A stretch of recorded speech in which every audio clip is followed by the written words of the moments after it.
Hi hello नमस्कार दोस्तों, आप सभी का एक बार फिर से स्वागत है।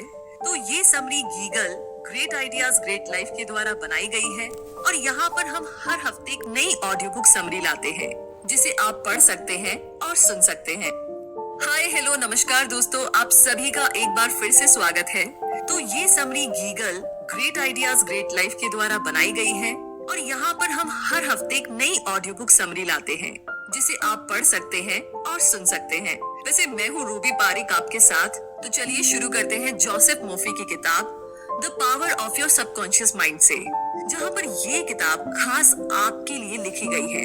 जी हाँ, और आपको ये जानकारी देने के लिए कि आपके सबकॉन्शियस दिमाग में इतनी ताकत है जितना आप सोच भी नहीं सकते, और इसकी जादुई ताकत यानी कि मैजिकल पावर से आपको वाकिफ करवाना, आपको बतलाना ही इस किताब का असली मकसद है, ताकि आप इसका भरपूर फायदा उठा सके। तो इस किताब का पहला चैप्टर कहता है कि आपके अंदर एक खजाना मौजूद है। एक 75 साल की विधवा ने हमारे लेखक को खत लिखकर बताया कि वो दोबारा शादी करके घर बसाना चाहती है और खुश रहना चाहती है। तो उसने एग्जैक्टली वही किया जैसा लेखक ने उसको करने को बोला था। वो औरत खुद को बार बार याद दिलाती रहती थी कि वो एक खुशहाल शादीशुदा औरत है और अपने पति से बहुत प्यार करती है। और आखिरी में एक दिन वो एक बड़े फार्मासिस्ट से मिली और उनसे प्यार कर बैठी। रिजल्ट ये रहा कि आज दोनों शादीशुदा है और काफी खुश है। तो कहने का मतलब ये है कि आपके अंदर एक्चुअली में एक पूरी सोने की खान है जो आपका सबकॉन्शियस माइंड है। बस अगर आप इसे कंट्रोल करके अपने फायदे के लिए इस्तेमाल करना सीख जाए तो क्या बात। क्योंकि आप जब किसी टेस्ट से पहले खुद को ये यकीन दिलाते रहते हैं कि आप फेल हो जाएंगे या फिर कोई चीज आपको नहीं मिलेगी, तो एक्चुअली में आप अपने ही दिमाग को ऐसा करने के लिए मजबूर कर रहे होते हैं। आप अपने दिमाग की सुपर पावर को गलत आइडिया दे रहे होते हैं कि आप ये नहीं कर सकते या फिर आप वो नहीं कर सकते। मगर ऐसा कभी मत कीजिए। कभी भी अपने दिमाग में नेगेटिव आइडिया किसी भी सिचुएशन में मत आने दीजिए, बल्कि पूरे जोश के साथ दोहराते रहें, विश्वास रखें और उम्मीद भी। और फिर आप देखेंगे कि आपका सबकॉन्शियस ही आपके सारे सवालों का जवाब बन जाएगा। है ना इंटरेस्टिंग?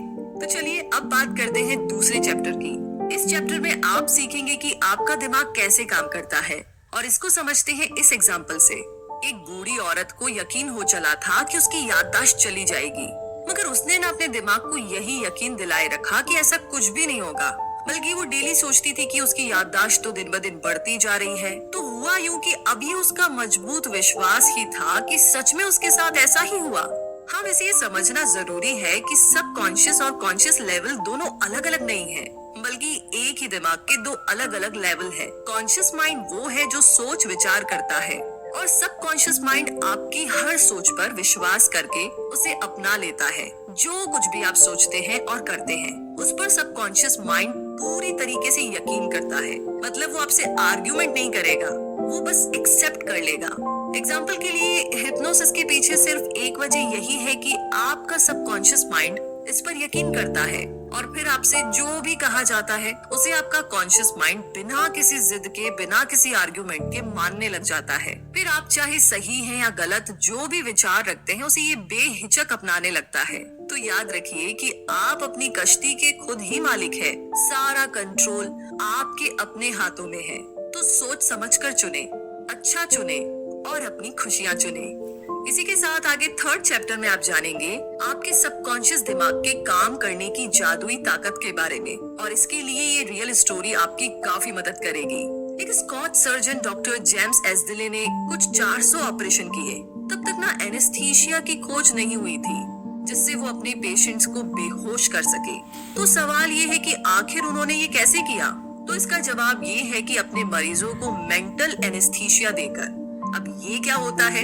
ये बड़ी ही इंटरेस्टिंग चीज है। वो उन्हें पूरी तरीके से यकीन दिला देते थे कि ऑपरेशन में ना उन्हें किसी भी तरह का दर्द नहीं होगा और ना ही कोई इन्फेक्शन होगा। उनके ऑपरेशन सफल हुआ करते थे और उनका मोर्टेलिटी रेट यानी कि पेशेंट्स के मरने का रेट भी बहुत ही कम था, सिर्फ 2 या 3% ही। तो अपने मरीजों का ऑपरेशन करने से पहले वो उनके सबकॉन्शियस माइंड को हिप्नोटिक करके उनके कानों में बोलते थे, तुम्हें कुछ नहीं होगा, तुम ठीक हो जाओगे, तुम हेल्दी हो। तो आपका सबकॉन्शियस दिमाग आपका सब कुछ कंट्रोल करता है, आपके खून का बहाव, आपका डाइजेशन और आपके थॉट्स। एक बार अगर आप इसकी ताकत को समझ लें, तो इसे अपने फायदे के लिए आप इस्तेमाल कर सकते हैं। जब आप नेगेटिव सोचते हैं तो आपकी डिस्ट्रक्टिव इमोशन होती है, जिसे अपने दिमाग से निकालना बहुत जरूरी होता है, वरना आपकी बॉडी में अल्सर, हार्ट प्रॉब्लम, एंजाइटी या मेंटल इलनेस जैसी प्रॉब्लम्स होना शुरू हो जाएगी। अपने दिमाग में उठने वाले हर ख्याल पर गौर करें, क्योंकि वही फिर आपकी एक्शन बनने लगते हैं। क्योंकि जब भी आप सोचते हैं और जो कुछ भी सोचते हैं, आपका सबकॉन्शियस माइंड उस पर रिएक्ट करता है। तो जब भी आप सोए उससे पहले मन में एक इरादा करें, एक टारगेट चुने और खुद से ही कहे कि आप उसे पूरा करना चाहते हैं। आप कुछ भी सोच सकते हैं, अपनी अच्छी सेहत, पैसा या फिर लोगों के साथ अपने रिश्ते के बारे में भी। पॉजिटिव विचारों को आने दीजिए और अपने दिमाग को प्रोग्राम करते रहिए, और फिर इसके मिरेकल्स क्या होंगे, क्या चमत्कार होंगे, ये आप सोच भी नहीं सकते। तो चलिए इसी के साथ आगे चौथे और पांचवें चैप्टर की बात करते हैं, जहाँ पर आप मेंटल हीलिंग के पुराने और नए तरीके के बारे में जानेंगे। तो बात ऐसी है कि 1910 का एक मशहूर किस्सा है। एक आदमी को टंग पैरालिसिस हुआ, यानी कि उसकी जीभ को लकवा मार गया। तो उन दिनों ना इसका कोई भी इलाज नहीं था। वो डॉक्टर के पास गया तो उसने उसकी जबान में एक थर्मामीटर रखकर कहा कि ये बिल्कुल नया इंस्ट्रूमेंट है, एकदम खतरनाक मशीन है, मतलब जिससे ना उसकी जीभ ठीक हो जाएगी। और सच में कुछ ही मिनटों के बाद उसकी जीभ ठीक हो गई थी और वो उसे हिला डुला पा रहा था। तो बहुत से एक्सपेरिमेंट में हिप्नोसिस किए गए लोगों को आसानी से ही यकीन करा दिया जाता है कि उन्हें कोई खास बीमारी है, और फिर वे लोग सच में उसी बीमारी के सिम्टम्स दिखाने लगते हैं, क्योंकि उनका सबकॉन्शियस दिमाग कही हुई बातों पर यकीन कर लेता है। इसमें ना इतनी ताकत होती है कि वे उसी तरीके से एक्ट भी करने लगता है, जो बहुत ही अजीब है मतलब सुनने में। बट आप कभी सोचेंगे ना, एक्चुअली आपके साथ भी यही हो रहा होता है। ये अपोजिट भी काम करता है। जब किसी मरीज के सबकॉन्शियस दिमाग को यकीन दिलाया जाता है कि वो ठीक हो रहा है, तब ऐसा लगता है कि वो कभी बीमारी का शिकार ही नहीं था। तो आपके शरीर पर कोई असर तब तक नहीं होगा जब तक आपका सबकॉन्शियस माइंड ऐसा करने को ना बोले। हमेशा अपने सबकॉन्शियस दिमाग की ताकत को याद रखिए, न जाने आपके जीवन में इसकी बदौलत कब क्या चमत्कार हो जाए। इसीलिए ना कोई भी मौका मिस ना करे। तो आज हम सब अपने सबकॉन्शियस माइंड की पावर से वाकिफ है, इसके बारे में जानते हैं, मगर हम में से बहुत से लोग इसका सही इस्तेमाल करना नहीं जानते हैं। उन्हें ये पता नहीं होता है कि इसकी ताकत से कैसे अपनी जिंदगी को बदला जा सकता है। वैसे ऐसा करने के लिए ना सबसे पहले तो ये जानिए कि आपको क्या चीज हील कर सकती है, ठीक कर सकती है, और फिर उसे अपने सबकॉन्शियस माइंड को गाइड करने में इस्तेमाल करें। दिमाग पे कोई एक प्लान बनाइए, उसे काम करता हुआ आप देखिए, फिर बुरे या नेगेटिव ख्याल ना आने दें, क्योंकि ऐसा करना बेवकूफी होगी। और आखिरी बात ये कि प्रेयर करें और अपनी दुआओं पर यकीन रखें। इसी के साथ आगे चैप्टर नंबर 6, जहाँ पर आप जानेंगे मेंटल हीलिंग की प्रैक्टिकल टेक्निक के बारे में। कहने का मतलब ये कि जब गोल्डन गेट ब्रिज बना तो इंजीनियरिंग कंपनी के पास एक प्लान था। इस प्लान में पहली बार स्ट्रेस और स्ट्रेंथ की बात कही गई थी। जो ब्रिज पर पड़ सकता था, तब उन्होंने एक मजबूत और पूरी तरह से आइडियल ब्रिज के बारे में सोचा और उसे प्रैक्टिकली टेस्ट भी किया गया।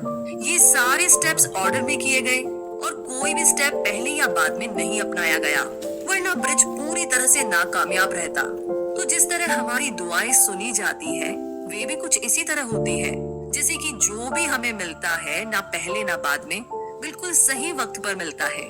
तो इनमें से ना जो सबसे पहली टेक्निक है वो है पास ओवर टेक्निक, यानी कि सिंपल तरीके से अपने थॉट्स और इच्छाओं को अपने सबकॉन्शियस माइंड में रखते जाइए, ताकि आप किसी भी तरह की सिकनेस दूर कर पाए। जैसे कि कोई छोटी सी लड़की जिसका गला खराब है और बुरी तरह खांस रही है, वो अगर खुद से मजबूत इरादे से ये कहे कि मेरी बीमारी जा रही है, ये दूर हो रही है, तो घंटे भर के बाद में ही सच में वो ठीक महसूस करने लगेगी, बिना किसी मेडिसिन के। और दूसरी सिंपल टेक्निक है विजुअलाइजेशन टेक्निक। आप विजुअलाइज करके अपने दिमाग में इमेज बना करके, इमेज क्रिएट करके ऐसा कर सकते हैं। जो आप चाहते हैं उसे हरदम ख्यालों में रखिए। आप अपने फोन या लैपटॉप पर उसका वॉलपेपर लगा करके भी ऐसा कर सकते हैं, या फिर एक ड्रीम बोर्ड भी आप बना सकते हैं, या अपने सपने की फोटो कार्डबोर्ड में लगा कर रखिए और रोज उसे देखें। और अब आखिर में आती है स्लीपिंग टेक्निक, जिसमें जब आप सो रहे होते हैं तो आपकी बॉडी का एफर्ट और स्ट्रेस कम होता है।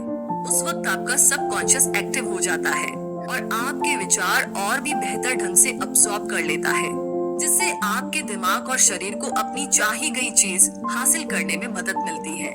इसीलिए ऑटो सजेशन और विजुअलाइज के लिए सोने से बिल्कुल पहले का टाइम सबसे बढ़िया रहता है। तो अब आगे बात करते हैं 7वें चैप्टर की, जो कहता है कि सबकॉन्शियस दिमाग की आदत लाइफ वर्ड है। कहने का मतलब ये है कि लेखक रॉबर्ट लुइस स्टीवनसन हर रात सोने से पहले कुछ करते थे। वो सोने से पहले अपने सबकॉन्शियस माइंड को उन सारी कहानियों से भर देते थे जो कि उन्हें लिखनी होती थी, और इस तरीके से वो कहते हैं कि उनके सबकॉन्शियस माइंड की डीप पावर उन्हें एक बढ़िया कहानी पूरी तरीके से तैयार करके देती है, जिसे बाद में वो लिख लेते थे। तो उनकी इस बात से पता चलता है कि हमारी सबकॉन्शियस ताकत कितनी ज्यादा जबरदस्त होती है। ज्यादातर बच्चे हेल्दी और स्ट्रॉन्ग पैदा होते हैं, ये बहुत ही कॉमन सी बात है, मगर बीमार पड़ना और कमजोर होना नॉर्मल नहीं है, क्योंकि ये लाइफ स्ट्रीम के खिलाफ है। सेल्फ प्रिजर्वेशन हम इंसानों की सबसे स्ट्रॉन्ग इंस्टिक्ट होती है। मतलब ये कि फ्रेडरिक एलियंस एंड्रयूज एक ऐसा लड़का था जिसे पोटस की बीमारी थी, जिसे स्पाइन का ट्यूबरक्लोसिस भी कहा जाता है। तो अपनी बीमारी के दौरान वो प्रार्थना किया करता था कि वो ठीक हो जाएगा, और उसकी प्रेयर्स काम आई और वो सच में ठीक होकर के एक तंदुरुस्त इंसान बन गया। तो सोने से पहले वो उसी स्लीपिंग टेक्निक मेथड का इस्तेमाल किया करता था जिसके बारे में आपको पहले बताया गया था, और ये तरीका काम आया। हर 11 महीने में आपका शरीर खुद को रिन्यू करता है। तो अपने नेगेटिव विचारों को पॉजिटिव में चेंज कीजिए, क्योंकि यही स्ट्रीम ऑफ लाइफ है कि हम हेल्दी रहे, स्ट्रॉन्ग बने और बिना किसी नेगेटिविटी, डर, एंजाइटी और जलन की भावना से दूर रहे, क्योंकि ये आपको बहुत सी बीमारियों का शिकार बनाती है। तो इन सब से बचने के लिए हमेशा पॉजिटिव सोचें। और आगे 8वां चैप्टर आपकी पूरी मदद करेगा कि जो भी रिजल्ट आप पाना चाहते हैं उन्हें कैसे पाया जाए। तो इसे हम इस कहानी से समझते हैं। एक बार एक मकान मालिक था जो बात पर लड़ रहा था, क्योंकि वो एक बॉयलर को ठीक करने के $200 मांग रहा था।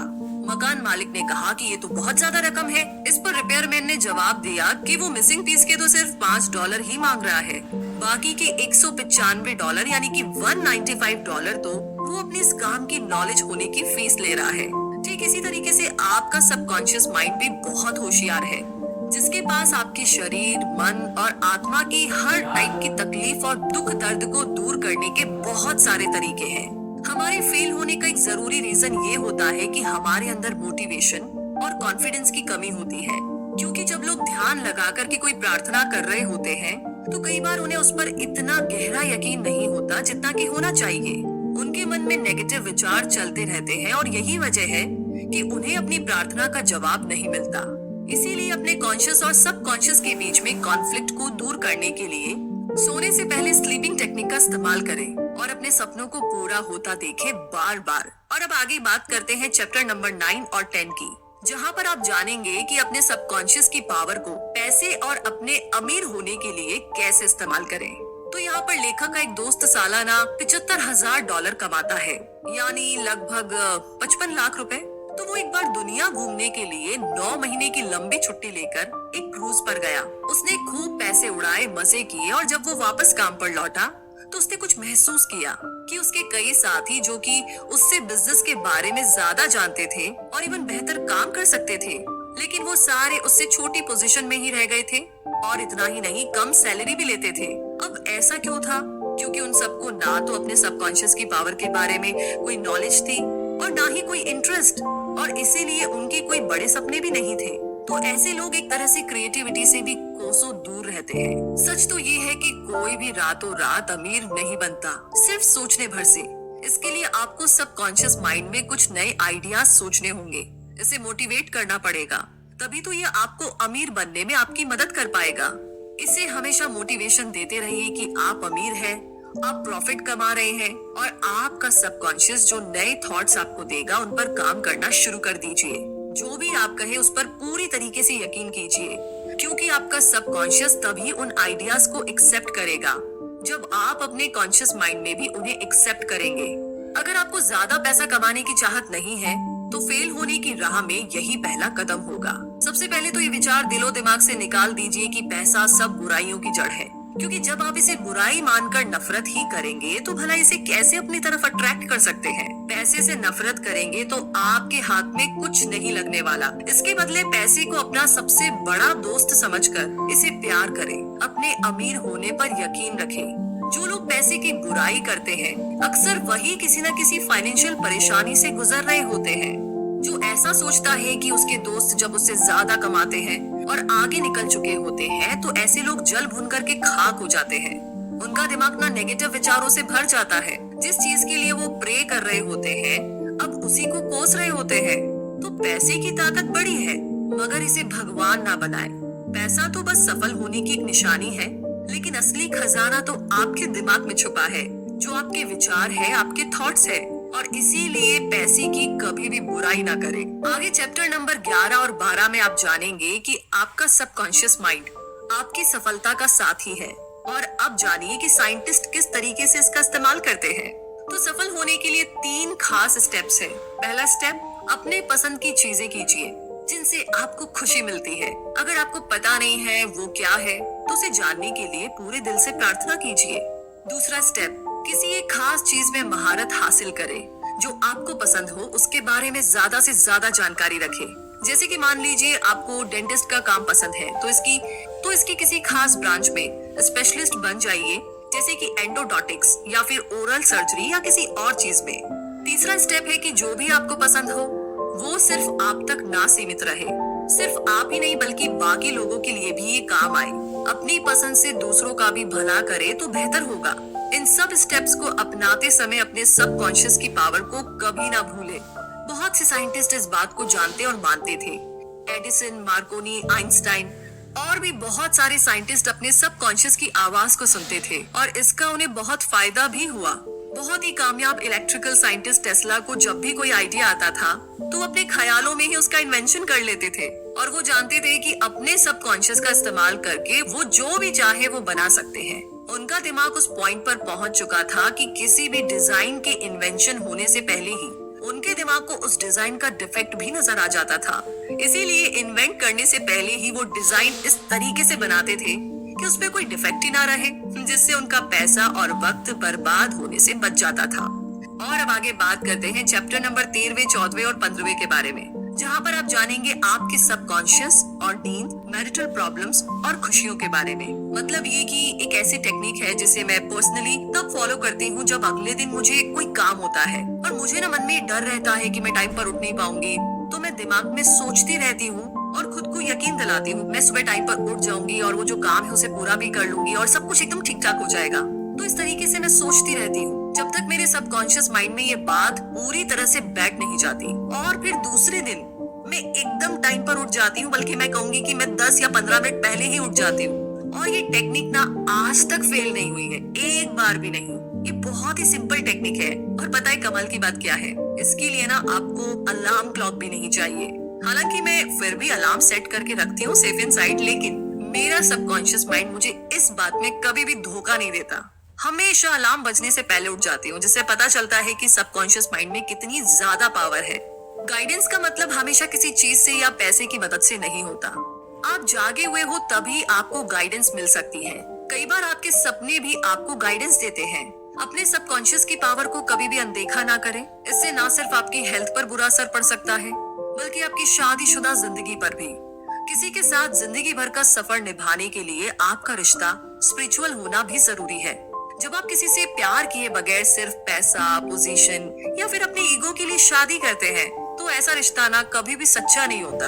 ऐसे रिश्ते लंबे टाइम तक नहीं टिक पाते, क्योंकि शादी का बंधन किसी भी चीज से ज्यादा स्पिरिचुअल होना चाहिए, जहाँ दोनों पार्टनर के दिल एक साथ धड़कते हो, जहाँ वो एक होकर जिंदगी के सफर में कदम रख सके। वैसे आजकल लोगों का मानना है कि शादी हर प्रॉब्लम का जवाब है, लेकिन एक्चुअली में ऐसा नहीं है। किसी को अपनाने से पहले आपको इसके लिए पूरी तरह तैयार होना पड़ेगा। अगर आप ही खुश नहीं है तो अपने पार्टनर को आप कैसे खुश रख पाएंगे? अपने पार्टनर से ये उम्मीद मत कीजिए कि वो आपको हर खुशी देगा। खुद को खुश रखना आपकी अपनी जिम्मेदारी है, ना कि किसी और की। अपने सबकॉन्शियस को यकीन दिलाइए कि आप अधूरे नहीं हैं, अपने आप में पूरे हैं, परफेक्ट है। तभी तो आप किसी और से प्यार कर पाएंगे और शादी की जिम्मेदारी उठा पाएंगे। अपनी शादीशुदा जिंदगी में गलतियों को दोहराना एक बहुत ही बड़ी निशानी है कि आपके मन में नेगेटिव विचार भरे हुए हैं। आपका सबकॉन्शियस माइंड भी इन्हीं नेगेटिव विचारों को अपना रहा है। अगर गलती हो गई है तो उसे स्वीकार करके आगे बढ़ जाए, उसे ना पकड़ कर मत बैठिए। मतलब कई लोग तो महीनों सालों तक एकदम दिल पर बोझा लिए बैठे रहते हैं, इसने मुझे ऐसा कहा वैसा कहा। अपने साथी और अपनी शादी में यकीन रखिए ताकि आपका सबकॉन्शियस भी यही माने। हमेशा एक बात याद रखिए कि शादीशुदा जिंदगी में परेशानियां आना बहुत ही कॉमन बात है और इसके लिए एक्सपर्ट की सलाह लेने में कोई बुराई नहीं है। अपने रिश्तेदारों के पास जाने से पहले उस इंसान के पास जाइए जो इसका एक्सपर्ट है। जब आपको दांत में दर्द होता है तो क्या आप इंजीनियर के पास जाते हैं क्या? नहीं, बताइए जाते हैं क्या? नहीं ना। तो आपकी शादी भी आपके दांत के दर्द से कम जरूरी मसला नहीं है। जब भी कोई परेशानी आए तो अपने रिश्ते को बचाने के लिए एक्सपर्ट की राय लीजिए। अपने पार्टनर और एक्सपर्ट के अलावा किसी भी तीसरे के साथ कभी भी अपनी मैरिटल प्रॉब्लम को डिस्कस ना करें। आपकी खुशियां सिर्फ आपके हाथ में है। अगर आप यही सोचते रहेंगे कि आपकी शादी तो टूटने की कगार पर है, तो जानते हैं क्या होगा? एक दिन ना ये सच में टूट सकता है। कोई नहीं बचा सकता, भगवान भी नहीं। क्योंकि आप ऐसा सोचते हैं तो आपके सबकॉन्शियस को भी यही यकीन होने लगता है। जब आप खुशियों की जगह नेगेटिव सोचेंगे तो खुशियां कहां से पाएंगे? अब सवाल ये है कि खुशियां कैसे चुनी जाए। तो इसके लिए आपको रोज सुबह उठकर खुद से यही दोहराना है कि आपकी जिंदगी बहुत ही खूबसूरत है और बहुत ही बेहतरीन है। जो भी होगा एकदम बढ़िया होगा और आप हमेशा खुश रहेंगे। अब आगे बात करते हैं चैप्टर नंबर 16, 17, 18 और 19 के बारे में, जहां आपका सबकॉन्शियस माइंड और इंसानी रिश्ते, माफ करना, मेंटल ब्लॉक्स और डर के बारे में आप जानेंगे। तो यहाँ पर ऑस्ट्रेलिया के सिगमंड फ्रॉइड, जो कि साइको एनालिसिस के फाउंडर है, वो कहते हैं कि जब भी किसी को अंदर से प्यार नहीं होता ना, तो उसकी आत्मा धीरे धीरे करके मर जाती है। यही बात गुडविल, रिस्पेक्ट और अंडरस्टैंडिंग के साथ भी है।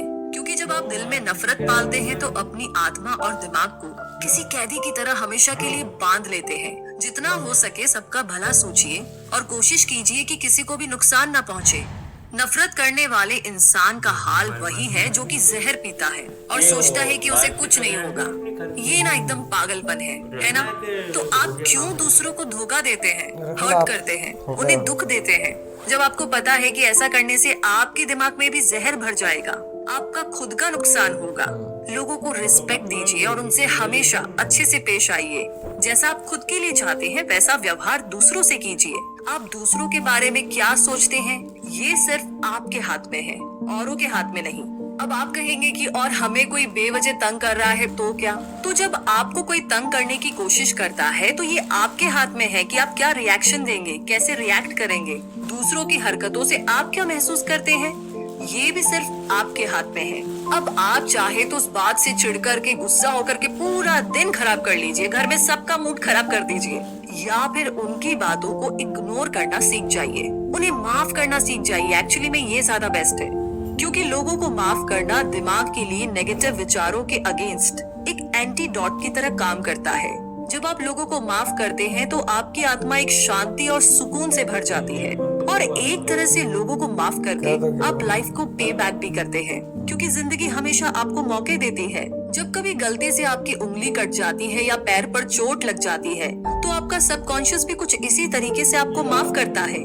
कोई बात नहीं यार, हो गया जो हो गया, और फिर वो उस चोट को हील करता है, यानी कि उसे ठीक करता है। तो एक आदमी था जो दिन रात इतनी मेहनत करता था कि एक दिन उसे हार्ट प्रॉब्लम हो गई। उस आदमी ने अपने बच्चों के साथ कभी मुश्किल से ही टाइम बिताया था। तो हमारे लेखक ने उससे बात की और उसने उस आदमी को समझाया कि उसके ऐसा करने की वजह यही है कि उसे अपने बच्चों को वक्त ना देने का दुख अंदर ही अंदर खाए जा रहा था और दिन रात कड़ी मेहनत करके वो एक तरह से खुद को सजा दे रहा था। उसे खुद को माफ करना सीखना होगा, तभी तो वो खुश रह पाएगा। हम इंसान ना आदत से बहुत लाचार होते हैं। बुरी आदत और अच्छी आदत के बीच में सिर्फ एक चुनाव का फर्क होता है, सिर्फ उसे चूज करने का। आप क्या चूज करते हैं ये आपकी मर्जी है। चाहे तो आप बुरी हैबिट अपनाएं या अच्छी हैबिट, ये सब आपके हाथ में है। बुरी आदत को दूर करने के लिए उसे इग्नोर ना करें, एडमिट करें कि वो आपकी बुरी आदत है और उसे दूर करना है। बहुत से शराबी जिंदगी भर शराब नहीं छोड़ पाते क्योंकि वो मानते ही नहीं है कि वो शराबी है। पहली बात तो उन्हें ये मानने में शर्म आती है कि वो शराबी है और पछतावा होता है, फिर उनके ईगो को ठेस पहुंचती है और रिजल्ट यही कि कभी भी वो इससे छुटकारा नहीं पा सकते। तो कोई भी आदत अपनाने के लिए पहले खुद को तैयार करना होगा। जब आप इस पॉइंट पर आ जाए कि आपको अपनी कोई बुरी आदत छोड़नी ही छोड़नी है तो खुद की पीठ को थपथपाए, क्योंकि आपने आधा किला तो वहीं फतेह कर लिया है। अब अपने सबकॉन्शियस को कंट्रोल करने की राह में पहला रोड़ा है आपका डर। इसे दूर करने के लिए आप वही कीजिए जिसे करने से आपको सबसे ज्यादा डर लगता है। बहुत बहुत बहुत मुश्किल है, लेकिन करके तो देखिए। एक बार एक लेडी ना एक ऑडिशन देने पहुंची। हालांकि अपने स्टेज फोबिया की वजह से वो 3 बार पहले फेल हो चुकी थी। उसकी आवाज में जादू था, मगर उसके नेगेटिव ख्याल उसके सबकॉन्शियस पर जमे हुए थे और इसीलिए हर बार स्टेज पर जाने के ख्याल से ही वो डर जाती थी। उसने इसका जो इलाज निकाला वो बहुत ही कमाल का था। वो खुद को दिन में 3 बार कमरे में बंद कर लेती थी। एक चेयर पर बैठ करके रिलैक्स होकर के वो अपनी आंखों को बंद कर लेती थी। फिर वो खुद में दोहराया करती कि उसके पास गजब की आवाज है, जिसकी बदौलत वो किसी का भी दिल जीत सकती है। वो खुद से 10-10 बार कहती थी कि अब उसे स्टेज पर डर नहीं लगता। तो जिस दिन उसका ऑडिशन था, उसकी एक रात सोने से पहले उसने ये टेक्निक दोहराई और कमाल की बात ये है कि ये टेक्निक काम कर गई। वो ऑडिशन देने के लिए स्टेज पर चढ़ी और बहुत ही खूबसूरती से उसने गाना गाया और लोगों पर अपनी आवाज का जादू चला दिया। इस एग्जैक्टली मेरे साथ भी कुछ ऐसा ही हुआ था। इसी के साथ अब आगे आखिरी चैप्टर 20वें चैप्टर की तरफ बढ़ते हैं, जहाँ पर जमा दिल कैसे बने रहे हमेशा, इसके बारे में आप जानेंगे। तो लेखक के एक पड़ोसी को रिटायरमेंट इसलिए लेनी पड़ी क्योंकि वो 65 साल के हो गए थे। उस आदमी ने लेखक को कहा कि उसके लिए रिटायरमेंट किंडरगार्टन से फर्स्ट ग्रेड में जाने जैसा है। उसके लिए ये जिंदगी और विजडम की राह में एक और कदम रखने जैसा है। उसका सोचना कितना सही है। हमें उम्र को इसी तरह लेना चाहिए। उम्र का मतलब सिर्फ सालों का पड़ाव तय करना नहीं है, बल्कि एक्सपीरियंस और समझदारी के अलग अलग पड़ावों से गुजरना है। और यही मरते दम तक चलना चाहिए कि हम जिंदगी का भरपूर फायदा उठाते रहे। 65 से 95 साल की उम्र के बहुत से साइंटिस्ट ने यही किया है। उन्होंने जिंदगी को भरपूर जिया, अनुभव लिए और बहुत कुछ सीखा। जिन्हें मरने से और बूढ़ा होने से डर लगता है, उनके अक्सर ऑर्गन फेल हो जाते हैं और वो उम्र के नेचुरल प्रोसेस को समझना नहीं चाहते, इसीलिए मरने से डरते हैं। जब डर उन पर हावी हो जाता है तो उनके सबकॉन्शियस में नेगेटिव विचार जमा होने लगते हैं, जो अपने साथ बहुत सी बीमारियां लाते हैं।